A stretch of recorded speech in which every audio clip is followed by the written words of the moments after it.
Hello, everybody. What's going on? It's Tuesday. You guys ready? I'm ready.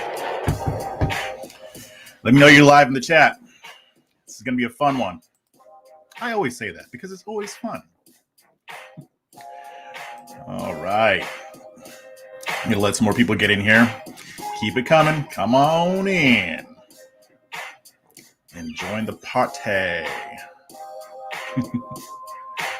Okay. We got a lot of people from Periscope and Twitter. Good. All right, there we go. Go ahead and turn things down a little bit. Arnold, what's good, brother? Not much going on here. Just busy as usual. We got some things to talk about. Go ahead and fade that out. Endgame. Good to see you. Good to see you. Let's keep it going here. And I'm just going to kind of go into some things here. But before I get started, as always, please like this video. Liking it helps me a lot. Please share this video. And if you haven't already subscribed to my YouTube channel, please go there and subscribe. If you're watching this on Twitter or Periscope, well, it's not Periscope anymore, but if you're watching this on Twitter, please hit my YouTube channel and subscribe. That helps me a lot. Like this video and share this video. You guys are awesome. If you want to support my work, then sign up for my online community at afreshperspective.locals.com. I've got some videos already recorded that I'm going to be uploading probably tomorrow morning. And it's content that other people can't get unless you are subscribed. Also, if you want to do a one-time donation, the links are in the show notes here, and they're also right there. And as always, you can always do a super chat if you're watching on YouTube. Super chats are lovely. I love them. They're great. So, also, we want to remind you about the Solutionary Summit, which is taking place in Miami, between September 3rd and September 4th. And there's also a little something going on the 5th too if you get a VIP ticket. But definitely go ahead and check out the Solutionary Summit. I'll be tweeting out the link to that. I will be on one of the panels there. I will be speaking, and we're going to be talking about the media because that is what I do. So hit the Solutionary Summit. You can meet people like myself. You can meet Maj Toure. You can meet Sonny Johnson. You can just meet everybody. Everybody that you know and love will be there. And if you go to the Solutionary Summit, I guarantee you that all your wildest dreams will come true. I can't promise that it'll be positive though, because some of y'all out there shouldn't be getting what you wish for. I'm just gonna say that. All right. Also, sorry, I'm laughing at my own jokes. Give me 1 second here. I have to pull something else up. Also, just want to remind you that LibertyNation.com is a proud sponsor of A Fresh Perspective with Jeff Charles. Check out LibertyNation.com for all your conservatarian news, original articles, analysis, videos, podcast, Liberty Nation Radio, and their signature TV program, The Conservative 5, all on LibertyNation.com. Conservative news where truth matters. In fact, go ahead and check out last Thursday's Conservative 5. Actually, I think it posted on Friday on Liberty Nation's YouTube channel. I was on it. I'm always on it. And I'm awesome. It was great. So check that out. And without further ado, let's get into some stuff. Actually, you know what? I want to say just a little bit about Simone Biles. I wasn't planning on this, and I already wrote an article on it, but still, there's some things that just need to be said. I think that most people support her. So I will say that before I get into this, but she is getting a lot of criticism, and I do think that it's unfair. Now, here's the thing. She withdrew from the event, as you already know. That was earlier today, I suppose. And she was withdrawing because she was going through some mental issues, according to what she said during a press conference. Now, some people who are criticizing her are doing so dishonestly, and they're taking certain quotes out of context and making it sound like she just didn't want to do it because doing gymnastics wasn't fun anymore. Now, it goes deeper than that. And to be fair, she didn't go into detail about the mental health issues. But here's the thing. I'm not really into gymnastics, but I've seen clips of the things that she does, and they are crazy. They are wild. And she is known for doing these high-risk maneuvers. And she said that her mind just wasn't mentally in it, and that she did not believe that she could perform up to the standard that she normally does. But even more importantly, with the moves that she does, if she messes up, if she twists it the wrong way, she could end her career in gymnastics. I don't know if she plans to continue after this, but still, she could very seriously hurt herself. So that was one factor. And I think that is a totally valid argument. And I think a lot of people are acting entitled, like she should have to put her, like she's supposed to put her body on the line because she somehow owes it to us. She doesn't. They're basically playing games. It's watching a sport. Olympics are sports. And if somebody is afraid of hurting themselves and think that there's a high likelihood of that happening, then I would fully support them not doing it. Think of the people, if you have daughters, or if you don't have daughters, let's say you have a sister or a cousin. If she were in that same position, would you tell her to keep going? If she told you, I think there's a good chance that I might hurt myself because mentally I'm just not up to this anymore for whatever reason. Yeah, you're not going to tell her to go on with it. It's easy to do it when it's a celebrity who you're not related to, you're not friends with. It's harder. It's not as easy to see them as human, but Simone Biles is a human. Now, the other part of this too is that there is mental health involved. And I can't tell you what it is because I don't know her like that. I do know that she was one of the people who was molested by Larry Nassar, who molested a lot of female gymnasts. She's been going to therapy for that. And just 2 weeks ago, she did an interview talking about the whole thing. That could have triggered some stuff. That could have brought some things up.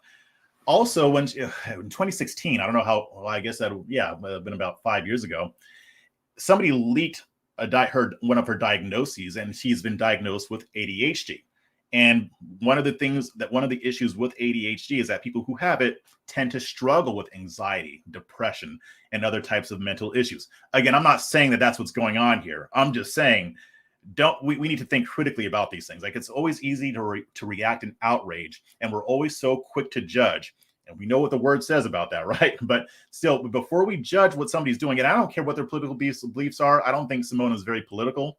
But even if she were, like, we got to think critically about this stuff before we just jump to, saying, oh, that person's wrong, or they're selfish, or what have you. The bottom line is that if she felt that she was going to be a detriment to herself or to the team, then there's no reason why she should have had to continue with it. Now, like, vote for Pedro. Yes, all your wildest dreams will come true. Yes. See, here's the thing. You're going to tell me this ain't it, Michael Preston, but you're not going to tell me why. You're not going to counter my argument. You're just not going to. I don't believe you are. Not with anything good, because you would have to tell me that you would do exactly what I just said. If it were your daughter who was saying, I'm not feeling this, I don't know what's going to happen, I might hurt myself, you're not going to tell her to do it. I'm sorry. You're just not going to. I'm sorry. No father is going to do that. No mother is going to do that. And to me, there's no real reason to be outraged by this. I just can't see it. I could understand if she was just throwing a tantrum, right?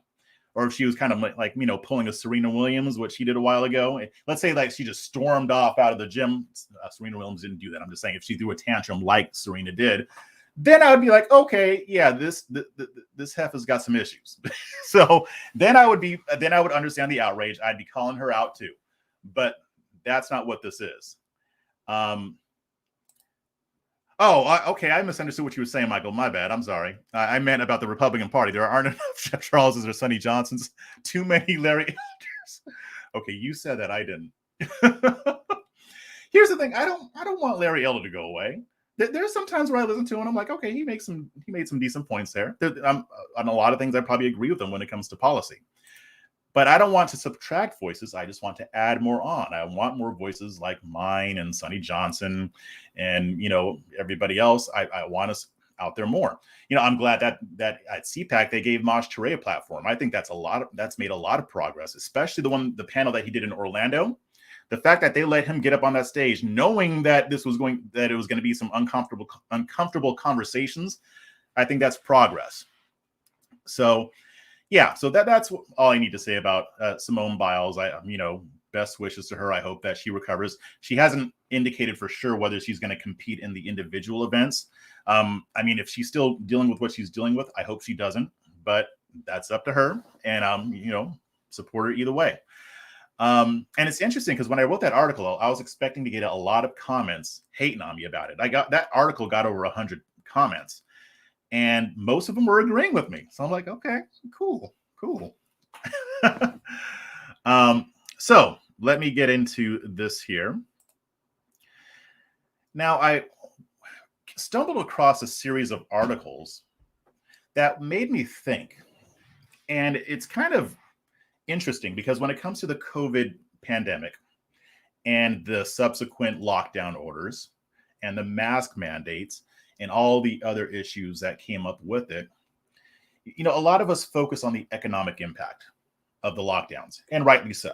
Joblessness numbers went really high. The unemployment rate shot up because people couldn't go to work. Small businesses suffered greatly for a variety of reasons. You had the fact that they couldn't open up, especially in states like California, New York, and others. And even upon reopening, even with the states that are reopened, small businesses are still going through a lot of crap. And much of this, not all of it, but I would say maybe a primary contributor to the plight that small businesses are finding themselves in are the enhanced federal unemployment benefits. These businesses are having trouble keeping their stores and restaurants fully staffed. A lot of them are working with half staff, and some even less than that. And it's because people are essentially being incentivized to stay home. And again, I don't think that's the only factor. I think it is probably the main factor. You also have the fact that a lot of schools haven't opened back up yet. And there are people who aren't going back to work because they have underlying conditions and they're concerned about catching it. Maybe they haven't gotten vaccinated yet, or maybe they're afraid of the Delta variant. But the main reason is because these people are making more money to stay home, or at least making the same. And as a matter of fact, there was a study that came out that concluded that about 1.8 million people, according to a survey, indicated that they were turning down jobs or not going to work because they were getting unemployment. So that's an amazing number. That's a lot of people. And there's no way that this is not contributing to the joblessness numbers and the fact that a lot of small businesses are suffering right now. Even here in Austin, anytime I see a small business, or like the coffee shop that I go to write, or others that I've gone into, stores or what have you, they all have hiring signs. They're all trying to get people in, and they can't keep it staffed. And I don't think it's as bad here as it is in other areas. So I bring all that up to say that because the stories that I read, they kind of made me think, the ramifications of all these lockdown orders and the COVID pandemic, are they having an impact on American society that goes beyond economics? And I think it is. I wrote an article for Red State, and it was called "Has COVID Turned Us into a Nation of Assholes?" And there's a reason why I asked that question. So I'm going to go through. What I'm going to quote from here, I'm not going to quote everything that I read, but the first few quotes are from a site called SF Gate. It's a San Francisco publication. And there's also a report from CNN as well. So from SF Gate, we have a number of stories where they interviewed employees of restaurants or people who own restaurants about their experiences with customers after states reopened. Now, I think most of this takes place in California, but some were in Phoenix, Arizona, I believe. And I'm sure they interviewed, restaurant owners in various areas. But one of the stories was from a lady named V. Wynn, who owns Vanessa's Bistro in Berkeley. And she recounted an incident in which a customer stood in her kitchen doorway to yell at her after one of her servers made a simple mistake. And she said, quote, not talk, yell. And she said, quote, this was the beginning of the reopening, and we had a line of takeout orders. Her husband stood at the doorway and was like, she's hungry. She needs her food now. I guess the guy was talking about his wife, and it was taking too long to get their food. And she mentioned a lot of takeout orders. Well, takeout orders have obviously gone up. A lot of people are still doing takeout more than actually dining in. She said that the issue has gotten so bad, she has had to ban some customers. And some of these customers were regulars that she had to ban from the restaurant because they were acting like assholes. and it was that bad. She said, quote, one gentleman yelled at my server, I don't understand why you guys don't have more tables out here, because they don't want to wait for a table. And she said that they were super rude. And she's like, where do you want me to put these extra tables? You want me to put them out in the street? These people are doing the best that they can with what they have. And it's not just the fact that they're short staffed, but I'll get to that in a second. There are other issues that are making it hard to run restaurants in a lot of these areas. Now, V. Nguyen said also, quote, people who were already nice prior to the pandemic are super nice. And people who were a little bit difficult to deal with during pre-pandemic are now completely just unbearable to even serve. So it made them worse. There was another lady, Mina Makram, and she owns Misfits Bakehouse. And she says, quote, I've been seeing a huge rise in people just forgetting to be human. People have been staying home for a year and a half, but everyone in the service industry has been busting our butts, and this is what we're getting now. She told a story about a customer who placed an order for a bread pickup on the Friday before Memorial Day. Now, they never showed up. And then they showed up on the following Wednesday and got angry when they found out that the order wasn't available anymore. And then when they wouldn't give her a refund because she had them bake the bread or fill the order or what have you, and didn't bother to show up or mention anything, she left them a 1-star Yelp rating. And then she filed a fraudulent claim with her bank. Like, this is out of this world. Now, another restaurant owner named Sergio Emilio Molion, he said, quote, people just expect everything to be perfect, as if we weren't dealing with the labor shortage, dealing with new systems that were put into place during the pandemic, having to juggle managing takeout flow and unpredictable service, and all new front of house staff. The list is just endless. So these restaurants are just dealing with a host of issues that they don't normally have to deal with. And since a lot of these states just reopened within the past few months, it's going to take some time to get back to normal, especially since the entire landscape changed. Like he just mentioned, having to juggle a lot of takeout orders. I mean, if you remember in 2019, I mean, places like DoorDash and stuff like that, they existed, but they weren't being used nearly as much as they were over 2020 and as they are now. I know I never used any of those services before 2020. So I can imagine that having to adjust to this can't be easy. And then on top of that, you add reopening. So now you still have all these takeout orders, but now people want to come in and be seated because they want to go out. And it's going to create a cluster, you know what. Now, Danny Stoller, who owns Square Pie Guys, it's a pizza restaurant in San Francisco. And he said, quote, basically every supply chain and every supplier is pretty gunked up right now. He said, quote, we've had a series of issues with chicken, and we had a period of time where our custom takeout boxes just never showed up. So we ended up having to pivot really quickly. Now, I'm going to give you some inside baseball. A lot of you guys don't know this about me, but in my youth, I worked in sales for the food service industry. And I was a sales rep for food distributors. So I would sell the food to the restaurants that they would use to make the dishes that they serve you. Specialized in the places where I worked, specialized in pizzerias and Italian restaurants. And for a pizzeria to not have their pizza boxes, that sucks. Especially when the distributor isn't able to create the custom pizza boxes for them. Because you have just the regular generic ones that we used to sell. that just say, pizza on them or what have you. But then you also have the customized one with the logo. So that can really gum up the works because you use those boxes as marketing. But also, if you're out of chicken, like you just said, or other food service items, you're kind of screwed. But a lot of the customers don't know that. So they might go in and they might say, oh, we're out of chicken. Then they get mad. And, this is out of people's control. I'm going to skip some of this because, there's a bunch here. A bunch of stories. There was a story about a guy named Joshua Morton who worked at a restaurant in Phoenix, Arizona. And he had stayed home even when things reopened because he's diabetic and he has a 4-year-old son who has an immune deficiency. But eventually, I guess in October, he started going back to work. But he noticed that it was hard for the owner to retain customers, or to retain employees. He said, quote, people are just walking out in the middle of shifts. Hostesses who seat the tables, the dishwashers, the bussers, they'll just walk out because they're being treated so badly by customers. And they're so stressed out at the fact that they can't do their jobs as effectively as they would have in 2019.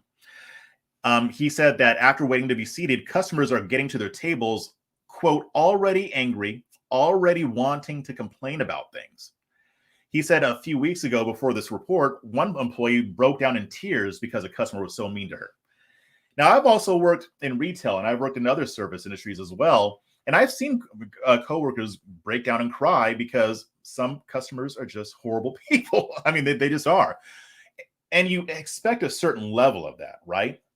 But to have it amplified and happening more often to where you're not used to it, it's going to mess some people up. Now, some people might be able to take it. If you have a thick skin, then maybe you'll be okay. But it's from what I'm hearing here, it sounds like even people with thick skin would be affected by this because you can only take shitty people for so long, right? You can only take so many at one time. It's one thing if it's spread out over a couple weeks, but if you're just having it every day, I can understand why some of these people might quit. What the owner of the restaurant, he said, quote, it's almost like we're running double the restaurant comparatively with half the staff. And that's where we're getting into the issue. Some people are getting hired and not showing up, or they show up for a few days and then they quit, or they quit after a week. And that means that the existing employees are being stretched then. So one business owner, she said, on Sundays, there's no bussers, there's no food runners. So we have to take the orders, run their own food, and bus all their tables. Some of the servers have been called to work on the food line, prep salads, wash dishes. And it's just like everybody's just wearing tons of hats. And it's just an entire mess. And I'm sure in some areas it's fine. But in others, it's not hard for me to believe that this is going on all across the country. Lady in Virginia, Richmond, Virginia.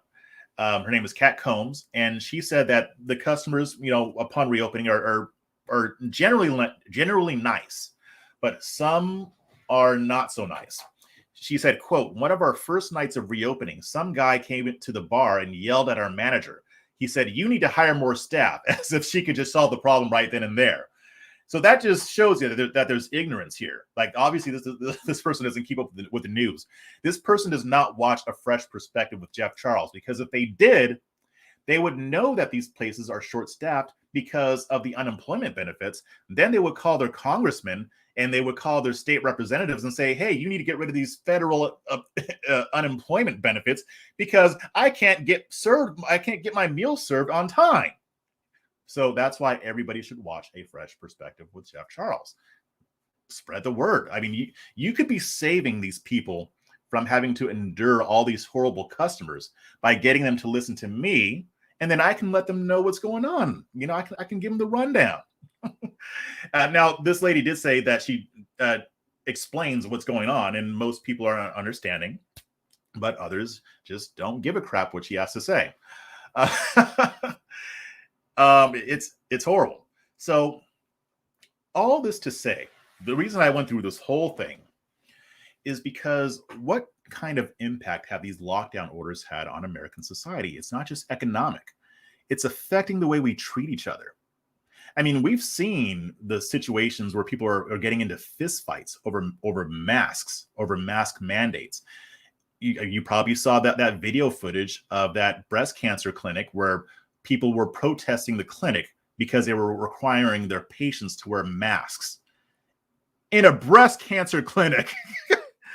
If you have breast cancer, you might be more susceptible to the coronavirus, right? But they were protesting that, but there were also counter protesters who were protesting the protesters. And then they got into a huge fight and they all start wilding out and acting like a word that I'm not going to say. But it's horrible. What has this thing done to us? And again, I'm sure that most people are still okay or what have you. But I mean, our political discourse is already hateful. It's already vitriolic. You add in mask mandates, and you've got people wanting to push for mandatory mask mandates and some people not wanting them. You've got people getting into fights over this stuff, because that's just one instance. I mean, there are plenty of stories of people getting into fist fights in grocery stores over masks. It's stupid. How is this? This could have happened at the worst time, right? COVID hit when we were already politically divided along party lines. And this pandemic has only amplified that. And my concern is that, we're on the road to recovery right now. We're on the road to getting back to normalcy, despite the best efforts of some people. But when we get past this, when the economy is back to normal, when every state is completely open and people aren't required to wear masks anymore, what will happen to our temperament? Will it remain the same way it is right now? Or will we go back to where we were in 2019, where we were still divided, but not this sharply? That's my concern, that the escalated tensions will stay up there. And that there are people who are invested in making sure that happens. And they exist on both sides. I'm not picking on any particular party, because there are people on both sides who have a vested interest in keeping us divided. At the end of the day, the responsibility is ours to make sure that doesn't happen. But it is something that we should be thinking about. Let's take a look here. What do you guys think? All right.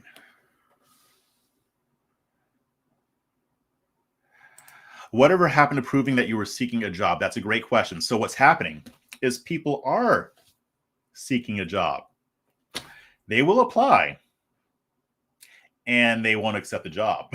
I mean, or they will show for an interview and go through the motions and then leave. And some have even admitted, hey, I just showed up for this interview because I need to prove that I'm looking for a job. So yeah, that's one of the issues with unemployment benefits. And by the way, I'm not arguing against the existence of unemployment benefits. That's a whole other conversation, but I'm just saying that's one issue with them. Will Franz, dude, you need to check out Sharice Lane. Also, Daryl Scott is decent. I'm a Black Democrat saying this. Yes, I love Sharice Lane. I love Pastor Scott. Both of those are awesome. I know them both. Great people. Pastor Scott, that dude's crazy. I love the dude, but that dude's crazy. I love it. Let's see.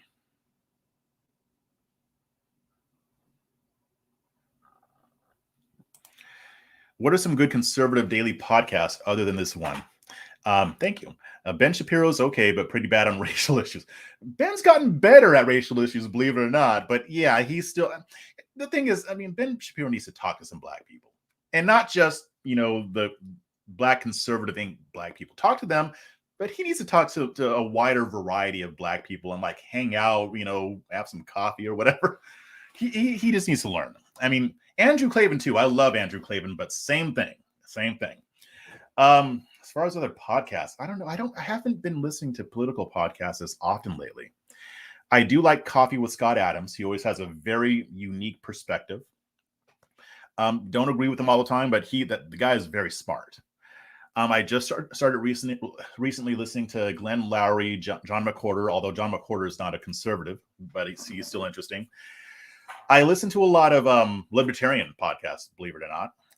Well, if you follow me, you believe that. I mean, I listen to You're Welcome with Michael Malice. You should listen to anything that has the name Michael Malice on it.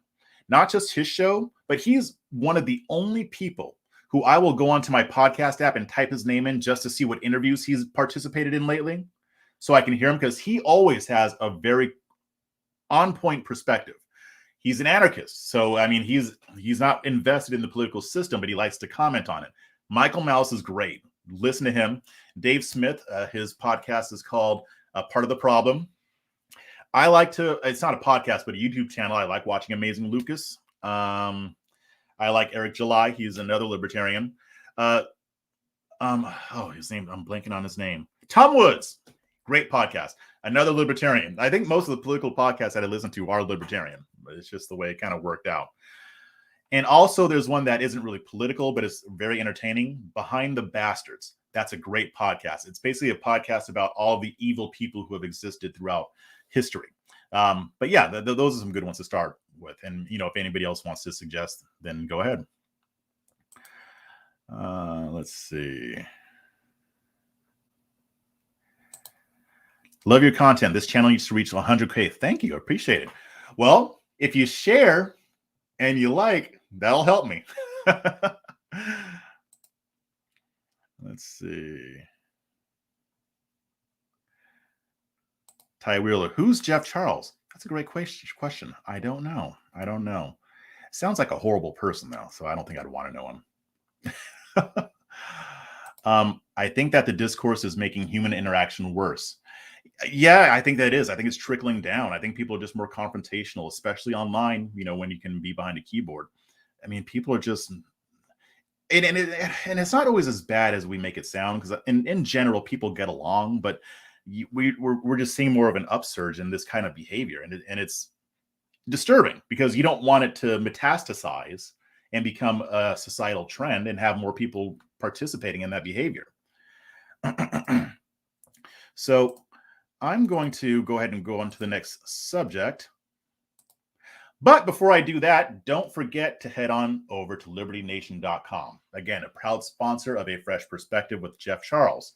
There's a lot of cool stuff you can do there. You can go to the daily briefing. You can subscribe. You can sign up for that, and you get emails in your inbox with all the articles that are published that day. You get it every morning. You can read moi. You can also subscribe to the Member Zone. That's premium content. You can watch their YouTube channel as well. I'm actually the host of Liberty Nation TV, so I always have a guest on each week, and we just have a very quick conversation about things that are going on in the world. But definitely check out new and original material on libertynation.com.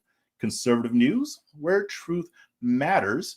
And one thing I'll also say, and I say this a lot, some people have asked me where I get my more nuanced takes from, why I don't just toe the line all the time. Liberty Nation is one of the main reasons why, because I can't just write just whatever and just call it a day. Like, I have to have a good analysis. I have to think about things from different angles. So all of us that write there have to do that. So when you read the articles, you may not agree with everything. You probably won't, but you'll at least get an interesting a viewpoint on whatever issue whatever issues are going on. So I definitely encourage you to check out libertynation.com. All right. Let me.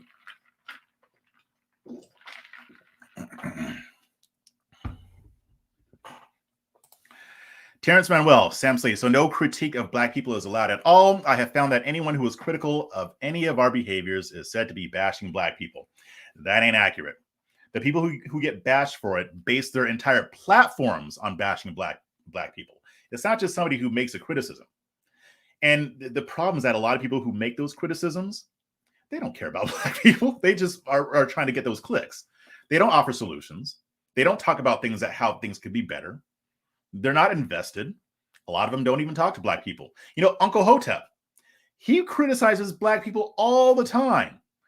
But with him, it's different because, one, you can tell that he's doing it because he loves the Black community and he wants things to be better. Two, he will offer solutions. He doesn't just criticize and that's it.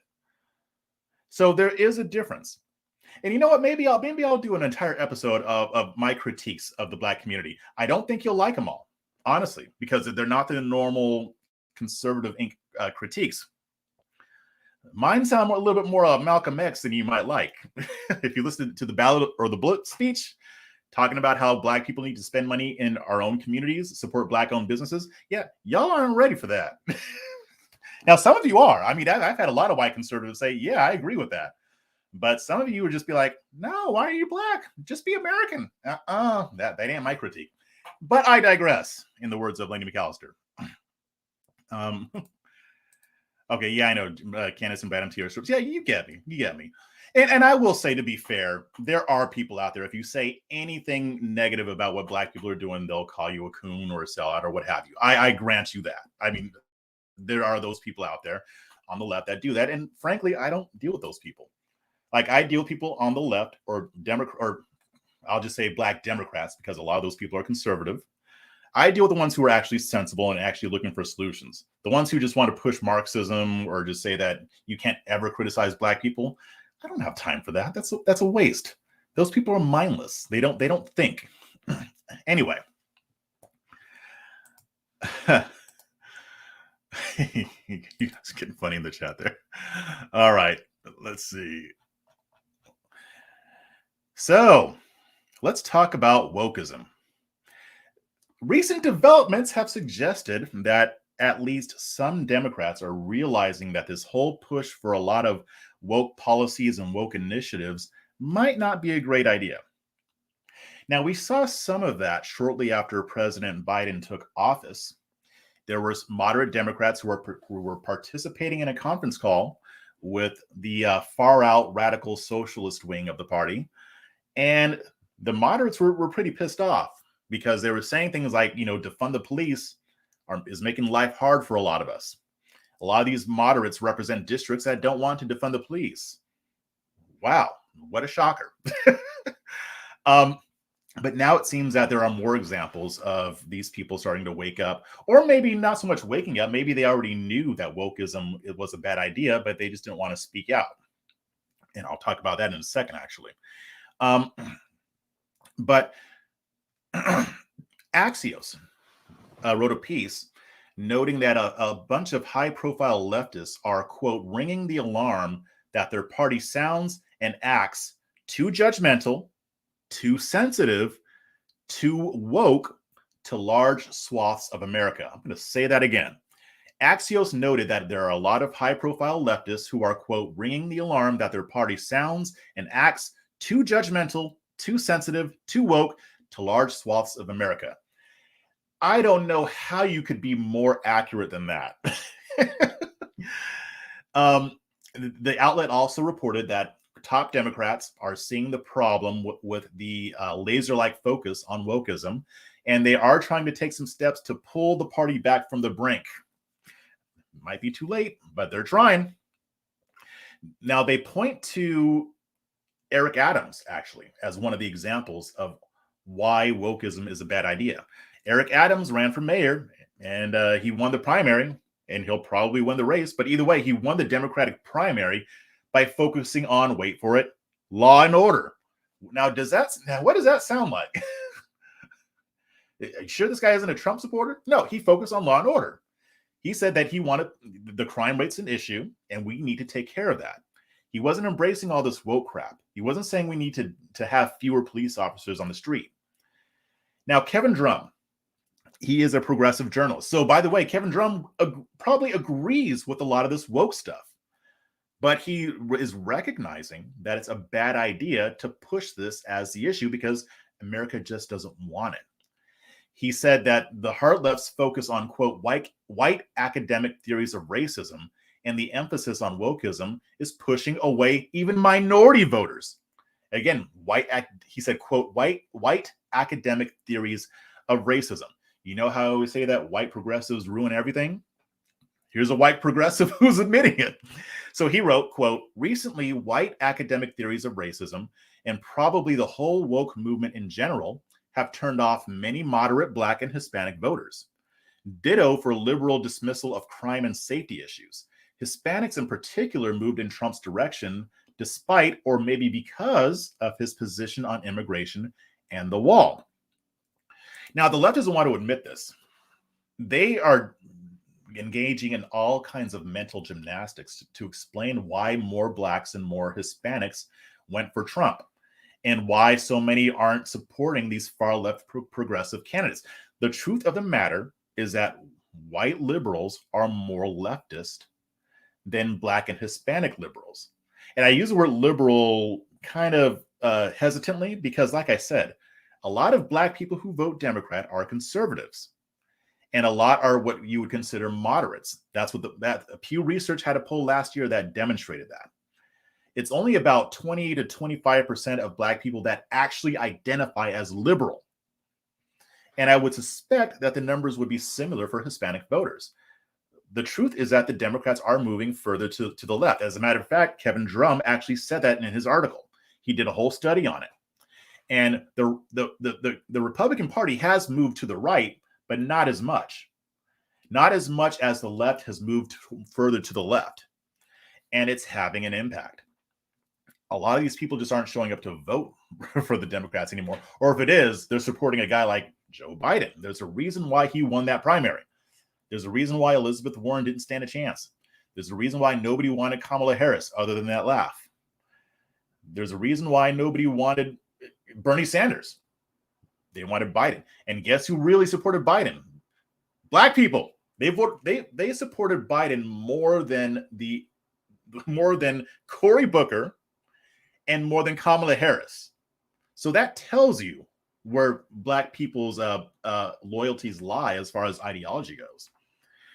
Now, Axios also noted that, quote, people voted for Democrats in November when the same talking points and ideas were being discussed, and that the presidency was at stake, but the other cultural or social issues were the same. So they're trying to give another explanation for this.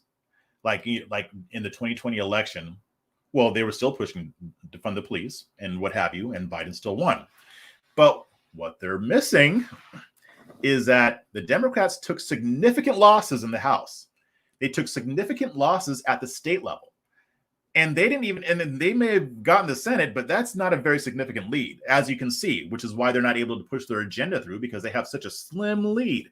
You got Manchin, you've got Sinema in there who don't just toe the line. And what they also forget is that a lot of people who voted for Biden weren't voting for Biden. They were voting against Trump. Let's face it, people didn't like Trump. A lot of people like him, but a lot of people don't like him, and they just wanted him out of office. It's not because they just love Uncle Joe so much. CNN's Chris Cillizza also pointed this out. He did a whole video segment on it, and he did an article on it too. And he noted that the leftists demanding, a lax approach to crime or the Green New Deal or blowing out government spending, he acknowledged that these are, quote, simply not shared by a majority of the country. And he also cited Democratic strategist James Carville, who you've probably heard of because he's been sounding the clarion call on this too since April. He's been talking about, and again, James Carville is also pretty far to the left from what I see. I don't think he's like Bernie Sanders far to the left, but he's far enough to where he probably agrees with a lot of the things that they're pushing.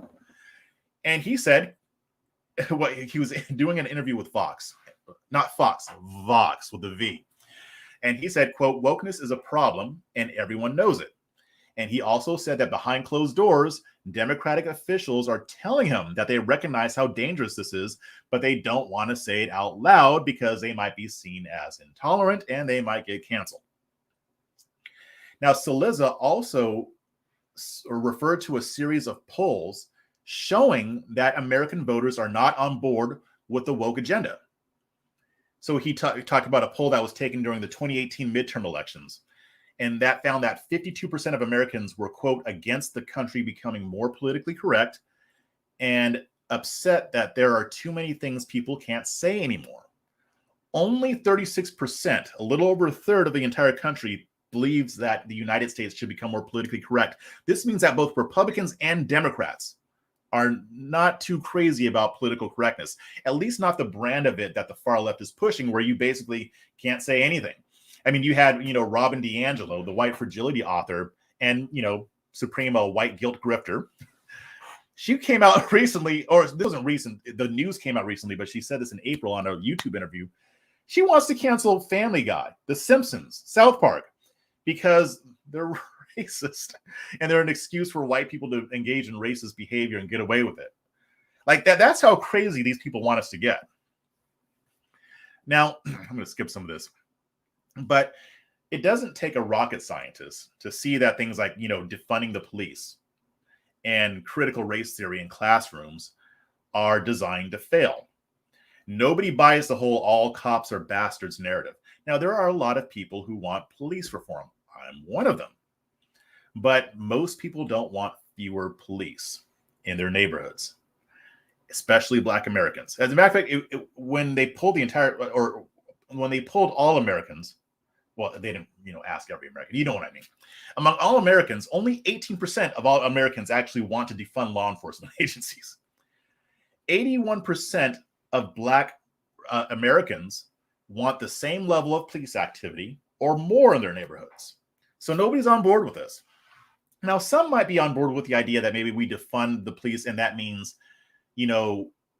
looking at wasteful spending or spending that's going towards the further militarization of the police or things that, cause more problems. Most people can say, okay, I can take that on a case-by-case basis. I mean, depending on what you're trying to do, I might be on board with that. I'm all for, reining in government spending.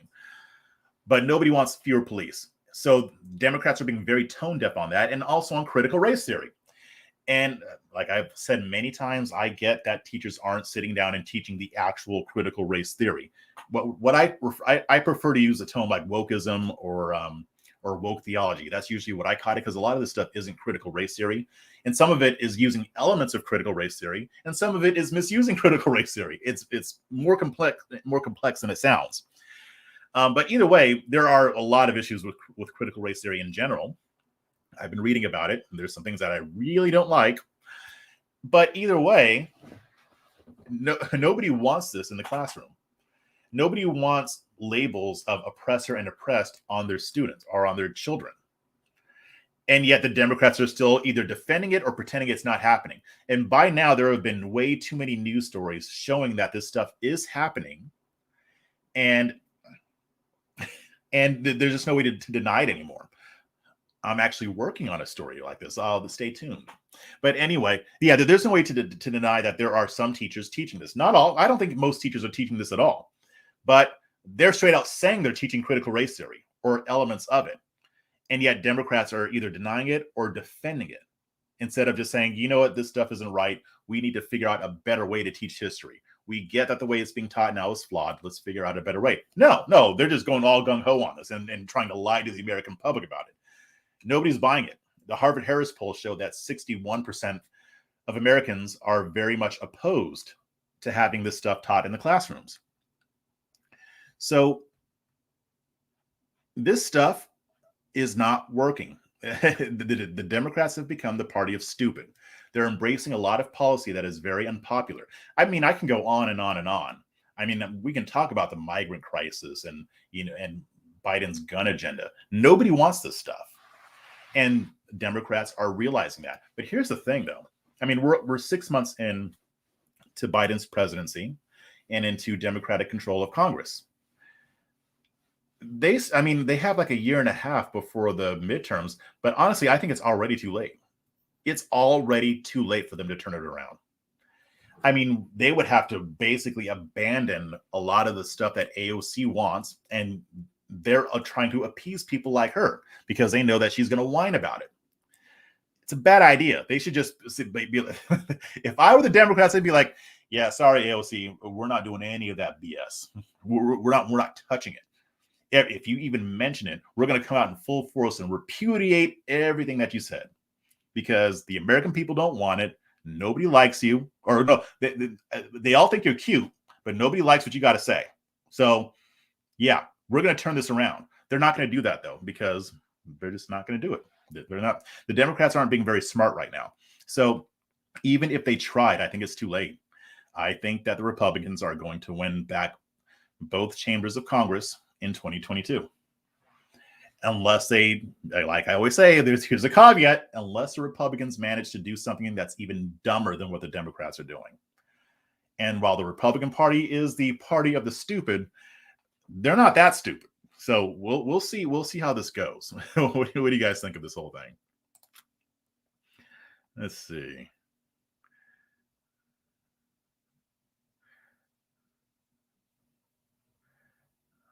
Oh, wait, you guys are still talking about the other thing.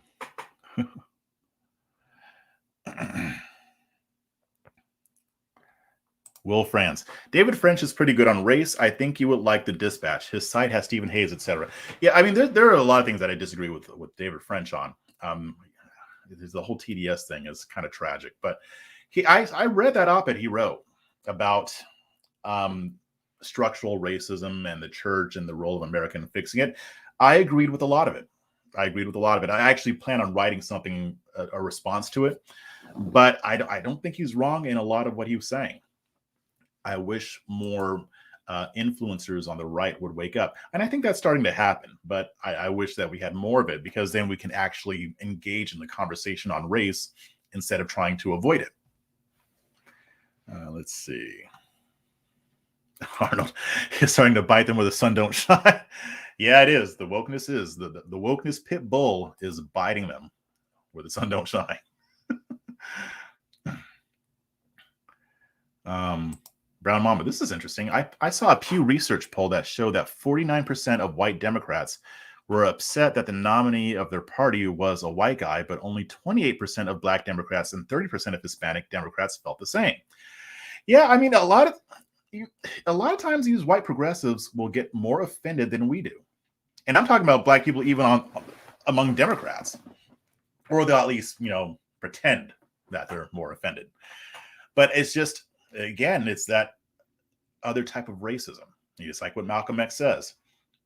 On the left, you've got white liberals who have racist views, even though they don't really view them as such, and maybe not even see that they're being racist, but they will pretend to be the friend of the black American while stabbing him in the back.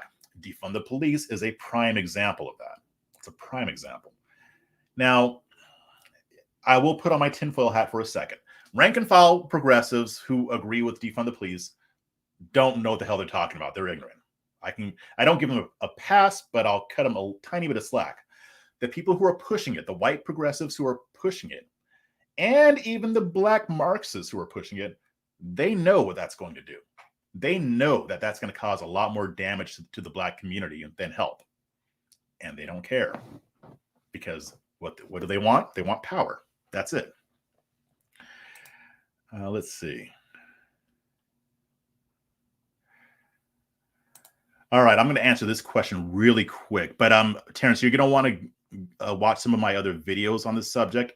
He asks, why we don't identify as liberals, but we vote for liberals. How do you explain that? How does a Cory Bush get elected? Good question. It is not what you say, it is what you do. That's true. But let's take that last part. It is what you do. So what do Republicans do? Like, if a Black person in Chicago wants to vote for a Republican for mayor, they can't. Why is it? It's not because of what the Republicans do. It's because of what they don't do. They don't bother to campaign in those areas at the level. And I know all of us want to just focus on the presidency. We shouldn't do that. I would rather, at this point, I would rather see Black people vote for Republican mayors, Republican city council, than to vote for a Republican president, because those local areas, that's going to impact their lives more than anything that Biden or Trump or whomever could do.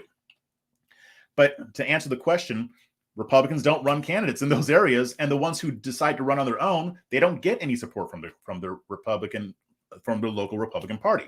I know, I've interviewed several of them. I've read them. I've had some share with me in confidence that their local GOP didn't want to give them the time of day. So the Republican Party, and then I blame the establishment for it. This is the establishment. This is what the establishment has built. And there's a whole history behind it. You can watch the history of it on my YouTube channel. I go through the history from shortly after Reconstruction all the way up until about the 60s. There's more to it than that, but there's a whole history about the eventual Black exodus from the Republican Party to the Democratic Party. Don't believe the lies, because they'll tell you that it's just because FDR offered free stuff, so Black people just went, free stuff. No, that ain't what happened. The Republican Party systematically alienated Black voters on purpose. But again, just go on my YouTube channel and watch my video series on the Lily White movement. There's a whole live stream. It's about 3 hours long, but if you want to take it in bite-sized chunks, I broke it up into 3 different videos, and they're all about 20 to 25 minutes each. But watch that, and then you'll have an idea as to why Black people vote for Democrats at the rate that they do. It'll give you the history, but like I said, it's also stuff that's happening now. We don't go into those areas. And there are people in the Republican Party who have always wanted to push for that, but the establishment always blocks it. Check out my interview with Mike Huckabee. It's on my YouTube channel. When he ran for governor, he got 48% of the Black vote, and he tells me how he did it. It's common sense. He asked for it. He spent time with Black people. He spent time with Black leaders, and he didn't wait until it was 6 months before the election. He was doing it 2 years before, and he built up that trust. Nobody else does that. He went to the RNC, he told me in 2012, and said, hey, we need to start going after more Black voters. There's no reason why we shouldn't. They share a lot of our beliefs. And I was able to get 50% of almost 50%. Let's sit down and talk about it. They blew him off. And he was frustrated, but I mean, what's he going to do? All he can do is put the offer out there. So I answered that question a lot longer than I wanted to, but I would encourage you to check that out because you'll understand it a lot better then. And then maybe come back, and if you have other questions, let me know. Stephen Sams, Roderick Threets at Black Patriot Media is a brilliant constitutional scholar. His show is great. Roderick Threets is not a constitutional scholar. He is the Constitution. He is a walking embodiment of the Constitution. He has a whole thing memorized. If you bring up any issue to him and say, well, how does this relate to the Constitution? He will quote you chapter and verse from the Constitution from memory. I don't know how he does it. He's crazy. But if you ever have a constitutional question, hit him up or listen to his podcast because he is brilliant on that subject. Let's see.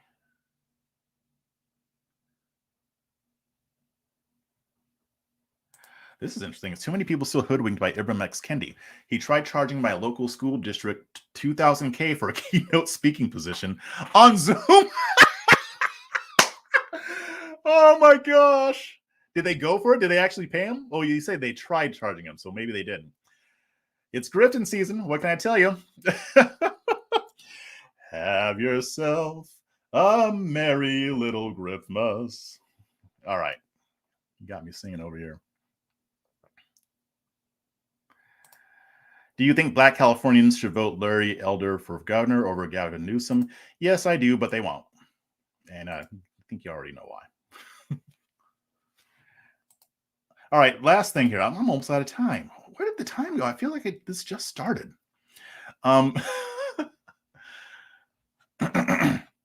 So I want to talk about, this one will be quick. So there's a recent poll. I'm doing a lot of polls lately. It seems like every week there's like 1 or 2 polls that come out that don't look good for the Democrats or for President Biden. And it's pretty sad for them. Happy for us.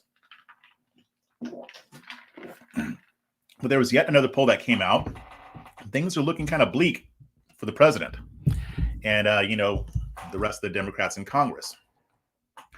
And this poll, which was conducted by ABC News and Ipsos, not exactly bastions of conservative thought, and it showed that the American public is becoming dissatisfied with the direction that the country is going and the president's performance during his first 6 months in office. Now, I talked about his first 6 months in my last live stream, but again, it raises the question. This is aside from the wokeness. This is other stuff. This is actual performance. And it raises the question, can they reverse this trend or is the writing on the wall? Now, the poll showed that about 55% of Americans are pessimistic about the direction of the country. Now, this is a huge increase from what it was in May. Back then, 36% were pessimistic. So it's gone up almost 20 points. Now, ABC also reported, quote, in the early May survey, Americans were more optimistic than pessimistic by a 28 percentage point margin. Optimism is now underwater by 10 points. Looking ahead to the next 12 months, fewer than half, 45%, now report feeling optimistic about the way things are going, which is a significant drop from about 2/3, 64% in the May poll. So in May, the number of people or the percentage of people who were optimistic, that was 64%. Now it's 45%. Again, that's a huge drop only over a few months. And ABC News says, quote, the decline in optimism has occurred across the board among Democrats, Republicans, and independents. So everybody is losing their optimism. Um, Optimism is down 20 points among Democrats and Republicans and down 26 points among independents. When it comes to the COVID-19 pandemic, about 63% approve of Biden's performance in managing the coronavirus. Now, this is still a majority, but keep in mind, in March, it was 9 points higher. So it's starting to go down gradually, and I think it'll continue to go down, and I'm going to explain why in a second. ABC News acknowledged that these results reflect, quote, the growing concern that lockdowns could be reinstated and already vaccinated Americans could need a booster shot, as the highly contagious Delta variant is estimated to account for 83% of all new coronavirus cases in the United States. I think a lot of this has to do with the fact that Biden is also having trouble getting people vaccinated. Remember, he had an ambitious goal to get 70% of Americans to get at least partially vaccinated by the 4th of July, and it failed.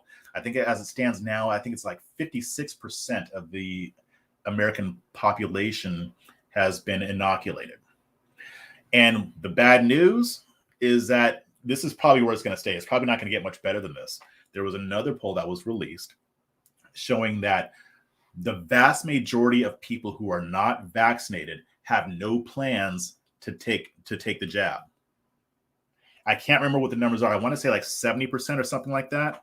That'll be something that I'll probably talk about on my next live stream. But yeah, the vast majority of Americans who have not been vaccinated don't plan to do it. So he's not going to be able to get a whole lot more people vaccinated. And you can see that the White House was frustrated by this. Over the past couple of weeks, they've been blaming everybody but themselves. They've been blaming Facebook for not doing enough to censor misinformation. They've been pressuring them to try to crack down more on opinions regarding the coronavirus that are not Democrat approved. Moreover, they're talking about, messing with people's bulk text messages to, again, crack down on misinformation, as if this is somehow responsible for people not wanting to get vaccinated. Maybe some of it is. I'll grant that. There may be some people who aren't getting the vaccination because they've been misinformed. That's possible. I don't think that applies to the majority, though. I've gotten some emails on this from readers. One of them was an older lady. I think I mentioned her in my last live stream. She said she lives alone. She's a widow. She doesn't go out very often, and she has had adverse reactions to vaccines in the past. So she only goes when there's very few people at the store, and she's taking the risk because to her, it might be more of a risk to take the vaccine. There are also younger people who are healthy who don't need the vaccination, or they don't believe they need it, and they're just not going to get it. And I think that if we ever do get to 70%, it's going to take a long time. So I think that might be one of the reasons why people are not approving of Biden's performance with the pandemic. Now, I'm going to defend Biden a little bit here. I mean, there's only so much the guy can do. I mean, right? I mean, other than mandating vaccines, what else is he going to do? I mean, the government's already been trying to convince us that it's safe. Whatever. I mean, I took it, so whatever. I had my reasons for it. But the thing is, the mandatory vaccine thing isn't going to work. They're going to try to do it, but there's going to be a backlash. Because the vast majority of Americans, the vast majority of Democrats and Republicans believe that this should not be mandated. They think that taking the vaccine should be a personal choice. I talked about this last week. So, New York Mayor Bill de Blasio was talking about doing a vaccine mandate. He's kind of teasing it. I think that a lot of these governors and mayors are kind of trying to get up to that line just to see how far they can go, but people don't want this. So I don't think that it's going to be much more than what it is now. And again, there's only so much that Biden can do about it. As far as managing the distribution of the vaccines, it seems like the administration did a decent job at that. I'm not going to fault him. But if he's failing to convince people to take the vaccination, I honestly don't think that there's much more that they can do. People are going to go online, they're going to look it up, and they're going to make their own decisions, which is the way it should be. So I do think that this is a downward spiral. I think these numbers are going to get worse unless something happens and the Biden administration really comes through and does something awesome. The number is going to go down. This isn't just about Biden, but also the Democrats. We've still got the migrant crisis going on. It's still really bad, and there's no sign of it getting better anytime soon. And it's just, like I said, things are looking good for Republicans. All they have to do is not be dumber than the Democrats. So that's pretty much all I have to say. Let's see what you got going on here.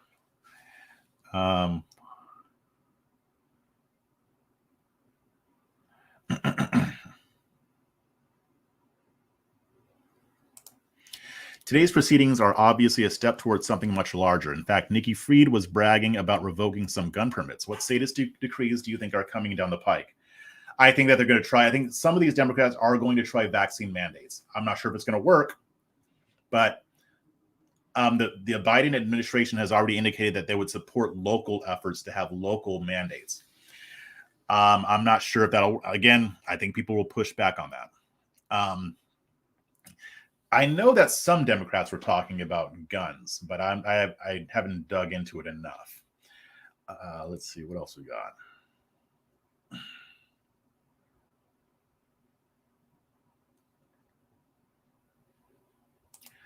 Okay, so your school district didn't pay Ibram X. Kendi. Good.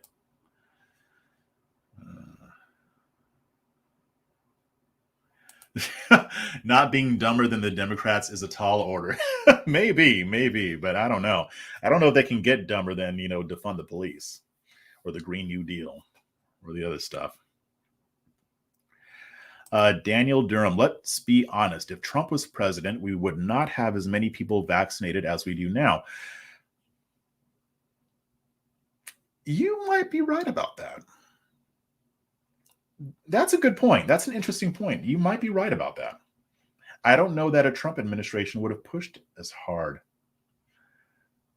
I mean, he never came out against the vaccine, and he did support the idea of having the vaccine. I think maybe more conservatives would have taken it, but I don't think it would have been that much more. You might be right. I mean, Trump probably would have gotten as many people vaccinated. That's something to chew on. Definitely. That's a very interesting point. It would not be on account of anything Trump would do, but rather that the media would amplify any negative thing about the vaccine. Yeah, so Tucker Carlson and Rachel Maddow would switch places, basically. I don't know what Rachel Maddow was saying about the vaccine, but still. Yeah, Tucker Carlson would be all for the vaccine, and then people on the left would be like, no, vaccines are bad. They'd be all kinds of anti-vax. Probably not, but still. It's funny to speculate. All right. Well, I'm going to go ahead and sign off. Thank you guys for coming. Thank you guys for watching. Again, please share this video. Just hit that share button. It takes a few seconds, and it helps me immensely. And until next time, keep your minds free.